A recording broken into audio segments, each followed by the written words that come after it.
we are going to be building a cool deck together, and that deck is Rituals. We're going to be building a deck with Manju of 10,000 hands. I know you guys love these building from scratch videos, and I figured I'd do a spicy one for you, make it a little more interesting. I know Rituals isn't exactly top tier, but I'm going to try to make this as competitively viable as possible. So, welcome to GoTools. I'm ACP. Let's start by talking about what this card does and why it's potentially good. So note that it gets its effect when it's normal or flip summon, so we're not going to be going Shining Angel into Manju as much as I would love to do that. That doesn't really work.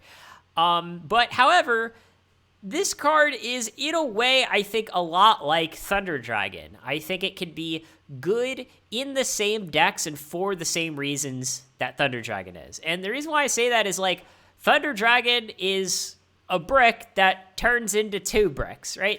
That's really all that it does, and it's a light monster. And that is, of course, great for a Chaos deck with cards like Tribe Infecting Virus or Card Destruction, Regeki Break, Phoenix Windblast, all that stuff, because that sort of takes what Thunder Dragon does and turns it into actual cards while fueling your grave for Chaos Sorcerer. So I think we kind of want to be doing the same thing here, really. So I think if we're going to be playing Manju, we've got to be playing Thunder Dragon as well. So let's go ahead and add 3 Thunder Dragons. And I think what we're going to want to do, really, is just build a Thunder Dragon Chaos deck with a little bit more of a consistent engine. Maybe even it'll turn out to be a little more explosive or have some options that your average Chaos deck doesn't have. So, like I said, I think this deck, it's not top tier for a reason. However, if we're building a deck, we don't want to just make a deck that is like a top tier deck except worse, right? That isn't very productive. It's not productive for anyone. So what we want to do is try to make a deck that does some things a little better than that top tier deck. Maybe most things it does worse or not nearly as good. But then we add a few extra options that the standard list wouldn't have, and we can catch opponents off guard. I think that's what we want to do. But I love this core as a whole. I think we're going to have very consistent lights, which is a good thing. To some extent, yeah, we will have to be worried about Manju getting run over by Kaiku, but I think we can maybe do a little better against Kaiku than we would normally, just because we are going to have lots of light monsters. And, I really think if we are building this deck, first of all, what you have to realize is most of the time, whenever you're searching with Manju, that ritual monster or whatever, yeah, sometimes you will summon that ritual, but most of the times you won't. Most of the times you're going to be discarding it to something, right? And kind of treating Manju like a Thunder Dragon. That is sort of the idea. So I think what we want is we want a dark ritual monster. The reason why we want to have a dark is because then Manju becomes this light that searches a dark. And that whole idea is really strong in Chaos decks. And there are a couple of light ritual monsters that are good. Like Reshef the Dark Being is, I think, one that has potential. I think also Shinato, that's one that has potential. And we could do that. We could just go for light that searches another light, but we already have these Thunder Dragons, so we already have enough lights. If we want to minimize our bricking, maximize our potential of some of these Chaos monsters, I think we want a Dark. And I know the default choice for a lot of people is going to be Relinquished. Obviously, it's a level 1, which means that it's easy to summon.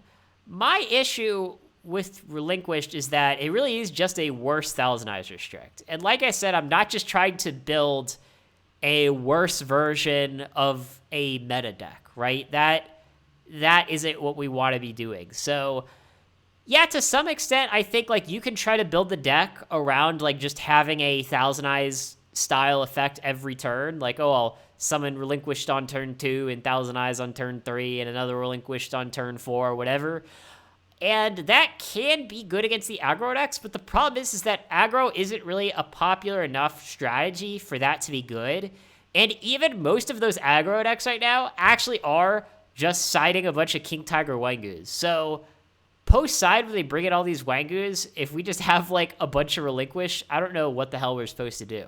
So to me, that just seems like a kind of big commitment for low reward. I think we would just kind of end up with like a worse Chaos Control deck, which isn't the direction that I want to go.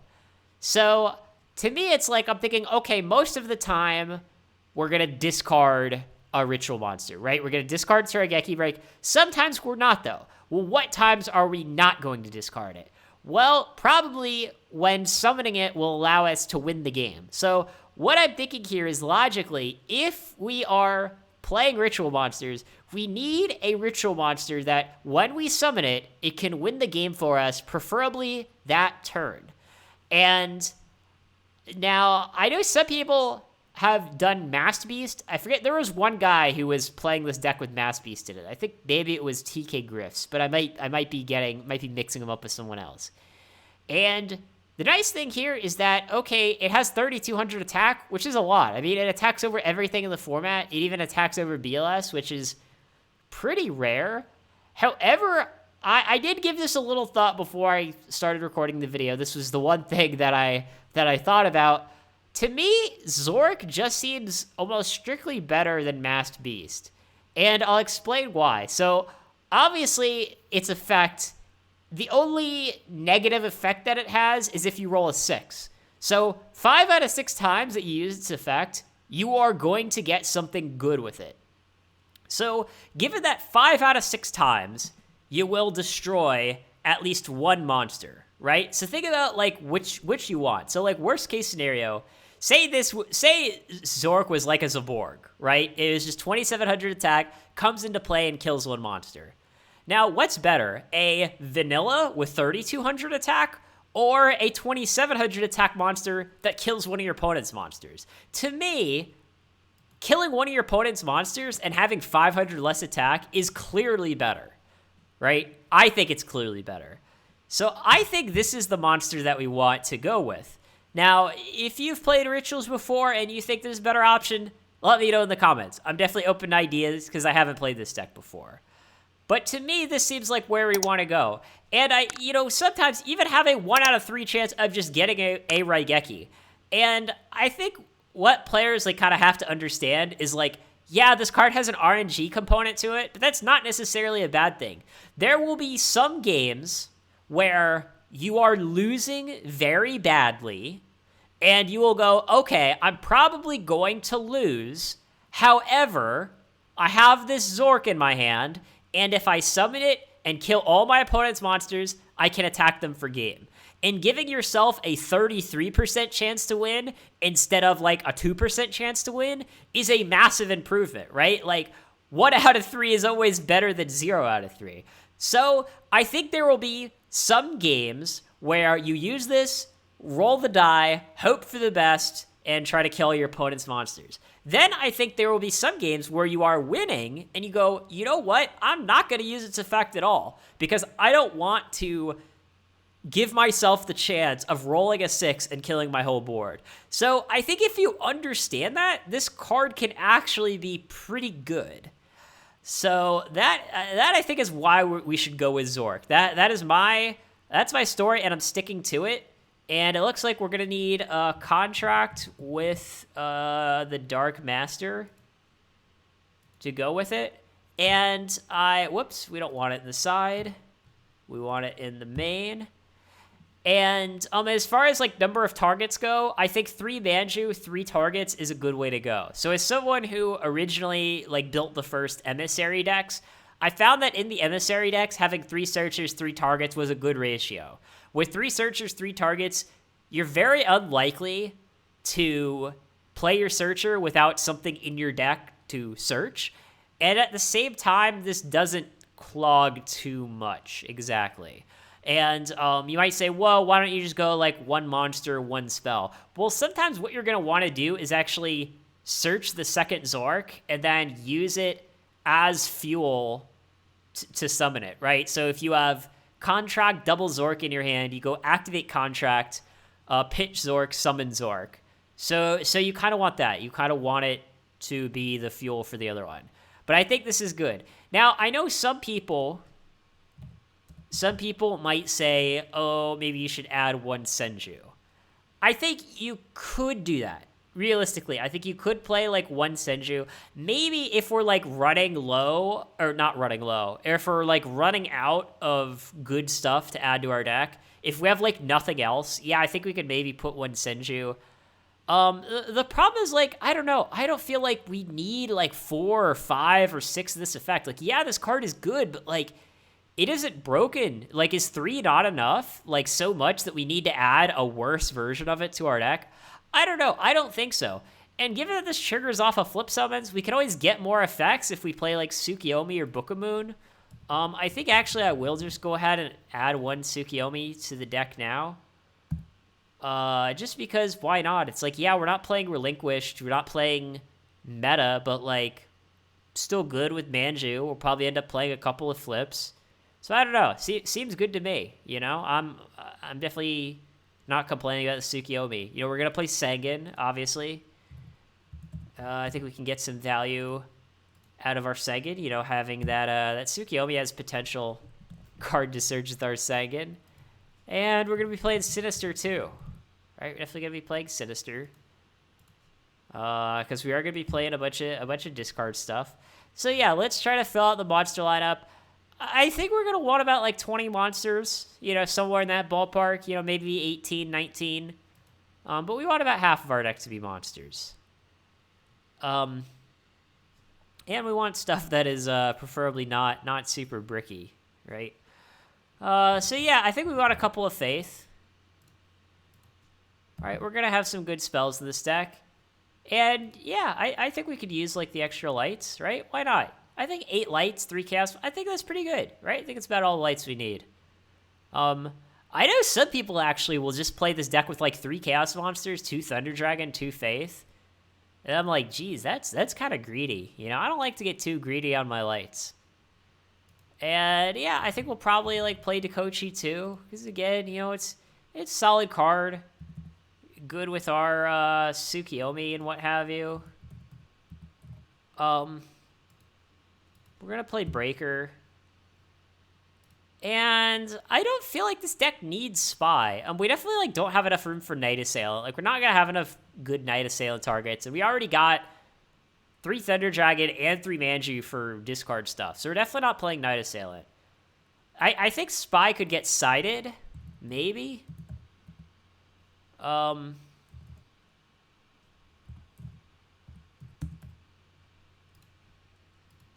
Just because, yeah, it's like really good against aggro. But that's about it. You know, I feel like this deck, we are going to have enough darks. Like, the idea for playing Spy in a chaos deck normally is like, oh, it's a dark that searches another dark. Like, yay, we're going to have all the darks.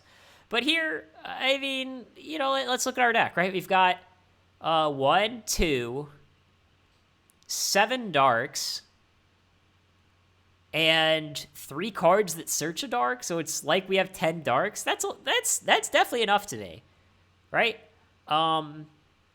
So yeah, I think we probably want this in our side deck. Maybe not, you know, maybe not. I also think we want Tribe. I definitely think we want Tribe. You know, for some reason, I feel like when I build Chaos, I often maybe don't have enough room for Tribe, or I forget to add Tribe or something. And I think part of the reason that we want Tribe, actually, is that, you know, if we can't OTK with Zorc, maybe we just use Tribe to OTK instead. And even though we're not playing Spy ourselves, I think we could maybe have issues getting over our opponent's Spies. So for that reason, I kind of also like Tribe. I think it kind of does what we want in this deck. So, yeah, to finish this out, let's just add some staples. Got some staples here. And yeah, let's look at our deck. So we got 7 spells. You know, we don't want to be playing like Premature Burial because, again, Manju doesn't trigger on special summons.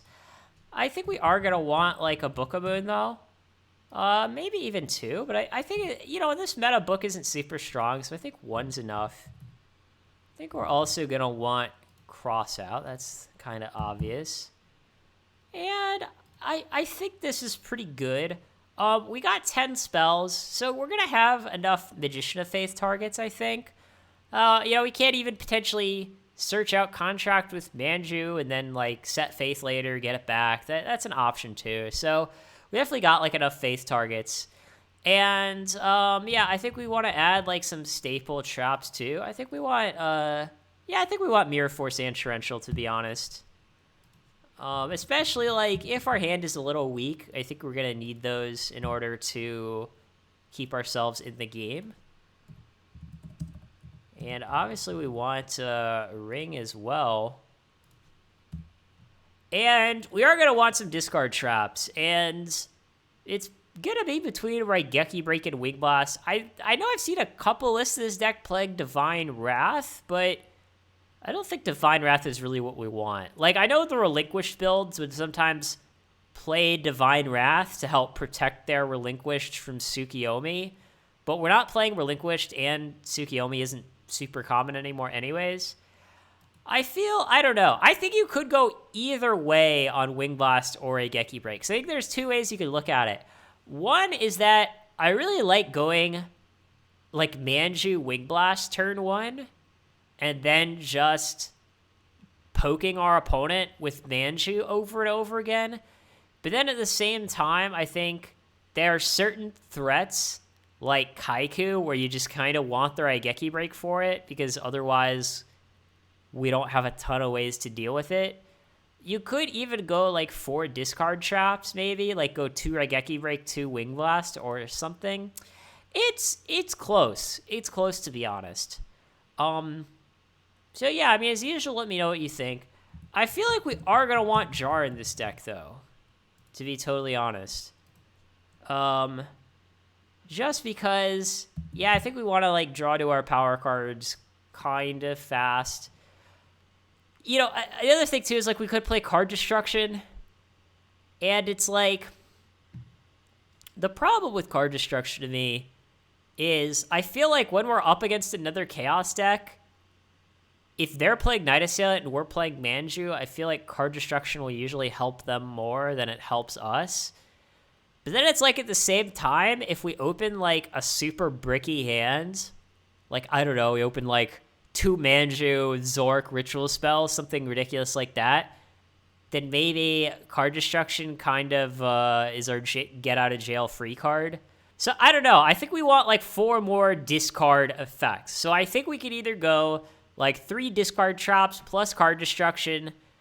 Does make our faith a little better, does give us that get out of jail free card. So I'd have to think about it, to be honest. But I like Jar Greed. I like it better than Upstart. Reason being that, like I said, to some extent, I think we're like kind of trying to cheese our opponent and OTK with Zorc a lot. Not a lot, but sometimes. And when we're doing that, I don't think we want to be giving our opponent 1,000 more life. I mean, I don't really like Upstart in these decks to begin with, and I think even more so in this kind of list. I think what we might do, actually, is... Now, this is just to start. I'm saying if I was going to start testing this deck now, I would probably play, like, 1 card destruction, 2 Raigeki Break, and like 1 Wing Blast, and I'll explain to you why, because I know this is gonna confuse some people. The reason why I often start out with these kinds of lists, now this is not optimal, right? Like, we can probably all agree that this configuration is not optimal here.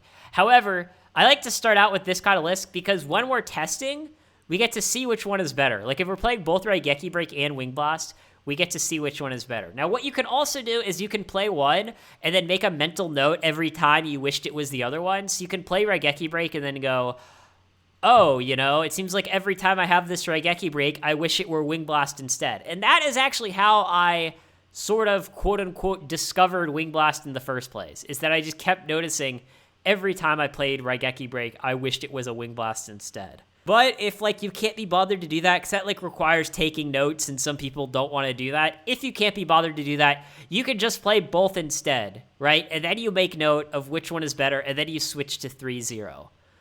But yeah, I would want something like this. As far as the side goes, I think we just kind of want our standard cards. I'm not really going to talk about the side deck too much, just because, I know you all know how to build Chaos sides already. It's been done 1,000 times over. So, yeah, I think, we side spies for aggro. We probably need something against burn, right? Maybe like, I don't think we need Hysteric Fairy in this list because we already have enough lights. Normally, part of the reason that you side Hysteric Fairy is because you need the light, but here that's not really an issue. So I think we probably just like side a couple of Mystic Walks. I think that's fine. Probably something against Reasoning Gate. I actually think we do want like Magic Jammer. I know in my my last deck that I built for you guys, we also sided Magic Jammer. Maybe I just like Magic Jammer, But yeah, this kind of helps us against some of the combo decks. Things like Reasoning Gate. Things like Empty Jar. Not that those decks are super popular. And yeah, I'm not really sure what else we necessarily need. Yeah, I'd probably just fill this out. Maybe a few more anti-aggro cards. Because I think aggro could maybe be a little bit of a problem for us. Maybe just add like a couple of Sakuretsu armors to our side. Not that this is really like an amazing side card. Usually I think I'm looking for something a little more high impact. But Sakuretsu will do fine. Probably do just want Dust Sheet for the Chaos Mirrors though. Just 2, not 3. You could main Dust Shoot, but the problem is if we main Dust Shoot, then it's like our deck just becomes way too bricky against aggro because it's like we got like 2 crossouts, a bunch of ritual monsters, and Dust Shoots. Like, are we just saying that we're never gonna beat aggro? I don't know, maybe. So yeah, we got like 11 side, and I just kind of fill this out to whatever your preference is. If you want like another Tsukiyomi for aggro, you could do that. If you want like an Azura Priest for goat control, you could do that. Azura Priest is also kind of good against Monarchs, so sure, maybe we add an Azura Priest to the side. And the side is one of those things where normally it gets changed, right? Normally it's the kind of thing where we have to test and figure out what's good, what isn't. We can also add Karibo to our side. Karibo's gotten more popular lately, I've noticed. It's gotten a little more popular lately. Just because it's very good against Reasoning Gate decks, particularly good against Steingate. And Steingate has picked up in popularity a little. So against Steingate, we're going to side in like Karibo, Magic Jammer, probably Dust Shoot, even though Dust Shoot isn't super good against Steingate. It's probably better than whatever you're taking out. So yeah, I think that's fine. And then we need a couple more side deck cards. Maybe one Mind Control for Chaos decks. I don't really like multiple Mind Controls a lot because it can become dead, which is an issue. But one is fine. One is definitely fine. And, maybe we had like a Kaiku for Chaos too. I don't think this side is necessarily amazing, but it's good enough. It's got stuff for everything. So yeah, let me know what you think about this deck, guys. Give it a go. Test it out a little. Like I said, I do think Zorc is the best ritual monster. I do feel kind of strongly about that. And if you like this video, then you should watch this video next where we build Earth Aggro together. Thanks for watching.